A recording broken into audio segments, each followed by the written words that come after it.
Hi netizens, నా పేరు doctor D Kasinatham. నేను యశోద హాస్పిటల్లో వర్క్ చేస్తున్నాను. ఈ రోజు మీతోటి నేను ఓవర్ యాక్టివ్ బ్లాడర్ గురించి మాట్లాడడానికి వచ్చాను. First of all over active bladder అంటే ఫస్ట్ ఆఫ్ ఆల్ బ్లాడర్ గురించి తెలుసుకుందాం. మనం బ్లాడర్ అనేది one of the important organ human body. మన మనిషి బాడీలో ఒక మంచి ఇంపార్టెంట్ ఆర్గాన్. ఏ విధంగా అంటే ఒక గుడ్ క్వాలిటీ ఆఫ్ లైఫ్ ఉండాలి అంటే ఒక మనిషికి బ్లాడర్ ఫంక్షన్ చాలా ఇంపార్టెంట్. ఏ విధంగా అంటే నువ్వు మార్నింగ్ లేచినప్పటి నుంచి నువ్వు వర్క్ చేసుకోవాలి, ఎక్కడికైనా ట్రావెల్ చేయాలి, ఏది చేయాలనుకున్నప్పుడు కంటిన్యూస్ యూరిన్ రాకుండా ఒక స్టోరేజ్ సిస్టంలో లైక్ బ్లాడర్లో యూరిన్ స్టోరేజ్ అయ్యి నువ్వు ఎప్పుడు వాయిడ్ చేయాలనుకున్నప్పుడు అప్పుడు వాయిడ్ చేయడం అనేది ఇంపార్టెంట్. దీనివల్లనే నీ క్వాలిటీ ఆఫ్ లైఫ్ ఉంటుంది. అలా కాకుండా ఎవరైతే ఈ ఓవర్ యాక్టివ్ బ్లాడర్ ఉంటారో వాళ్ళకి ఈ స్టోరేజ్ ఫంక్షన్ అనేది సిగ్నిఫికెంట్ గా ఎఫెక్ట్ పడుతుంది. అందువల్ల వాళ్ళ క్వాలిటీ ఆఫ్ లైఫ్ చాలా ఎఫెక్ట్ పడుతుంది. సో ఈ విధంగా the important function storage function, అదే విధంగా వన్స్ బ్లాడర్ ఫుల్ అయినప్పుడు దాన్ని ఎంటీ చేసే ఫంక్షన్, ఈ రెండు బ్లాడర్ ఫంక్షన్స్ అనేది హ్యూమన్ బాడీకి చాలా ఇంపార్టెంట్. అదే విధంగా ఓవర్ యాక్టివ్ బ్లాడర్ గురించి వచ్చినప్పుడు ఇప్పుడు చాలా మంది చిన్నపిల్లల్ని చూస్తూ ఉంటాం మనం. కొందరు వెరీ డల్గా ఒక చోట కూర్చుంటూ ఉంటారు, కొందరు వెరీ యాక్టివ్గా హైపర్ యాక్టివ్గా అటు ఇటు తిరుగుతూ ఉంటారు. సో వీళ్ళతో మనం మన బ్లాడర్ని కంపేర్ చేసుకోవచ్చు. ఏ విధంగా అంటే ఒక చైల్డ్ అగ్రెసివ్గా ఇటు తిరగడం అడుగుతాం, ఎట్లయితే యాక్టివ్ ఉంటాడో ఒక చోట స్టేబుల్గా ఉండడు. అదేవిధంగా ఈ ఓవర్ యాక్టివ్ బ్లాడర్లో ఏమైతే బ్లాడర్ అనేది స్టేబుల్గా ఉండదు, ఆ స్టోరేజ్ ఫంక్షన్ అనేది సిగ్నిఫికెంట్గా ఎఫెక్ట్ పడుతుంది. దానివల్ల ఏమవుతుంది, ఎవ్రీ 10 minutesకి ఎవ్రీ 15 minutesకి యూరిన్ పోవాలనుకుంటే అర్జు పెరుగుతూ ఉంది. ఈ అర్జు ఒక్కొక్కసారి ఎంత అగ్రెసివ్గా ఉంటుందంటే some times unable to control చేసుకోవడం వల్ల బట్టల్లో కూడా యూరిన్ పడిపోవడం జరుగుతుంది. ఇంకోటి, ఈ స్టోరేజ్ ఫంక్షన్ ఎఫెక్ట్ పడడం వల్ల ఎవ్రీ ఫ్రీక్వెంట్గా యూరిన్ పాస్ చేయడం. నార్మల్గా హ్యూమన్ డే టైంలో 8 times యూరిన్ పాస్ చేయొచ్చు, నైట్ ఒకసారి లేవడం, ఇది యాక్సెప్టబుల్ రేంజ్లో ఉంటుంది. అలా కాకుండా ఈ ఓవర్ యాక్టివ్ బ్లాడర్ ఉన్న వాళ్ళకి ఏమవుతుంది, ప్రతి 15 నిమిషాలకి ప్రతి హాఫ్ అన్ అవర్కి యూరిన్ పోవాల్సిన అవసరం ఏర్పడుతూ ఉంటుంది.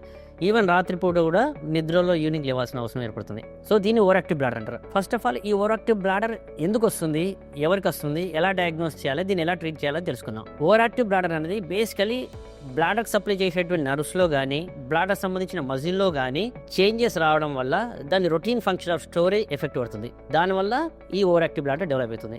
ఎగ్జాక్ట్లీ పలానా కాజ్ వల్ల డెవలప్ అవుతుంది అంటూ ఏముండదు. Due to changes in the nerves and muscles, ఆ మజిల్స్లో చేంజ్ రావడం వల్ల ఇది వస్తుంది.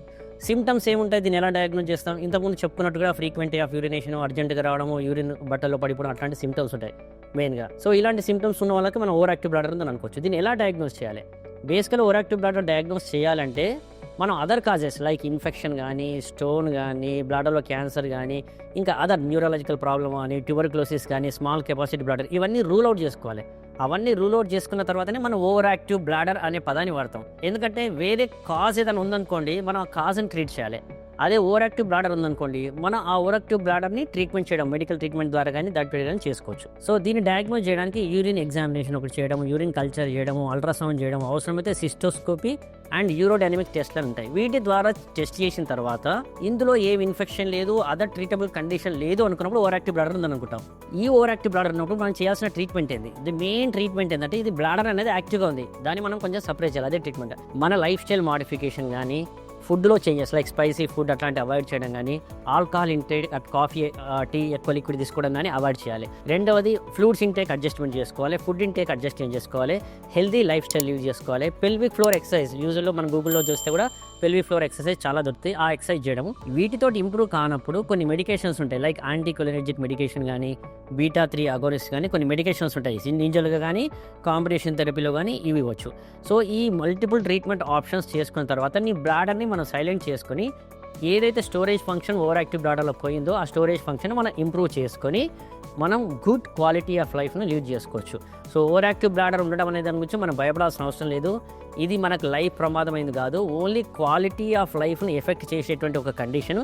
దీనికి బేసిక్ లైఫ్ స్టైల్ మాడిఫికేషన్స్, కొన్ని medications, fluid and food changes చేసుకోవడం వల్ల మనం ఒక healthy and good quality of లైఫ్ను మనం లైఫ్లో లీడ్ చేసుకోవచ్చు. Thank you. Like, comment, and subscribe for more health updates.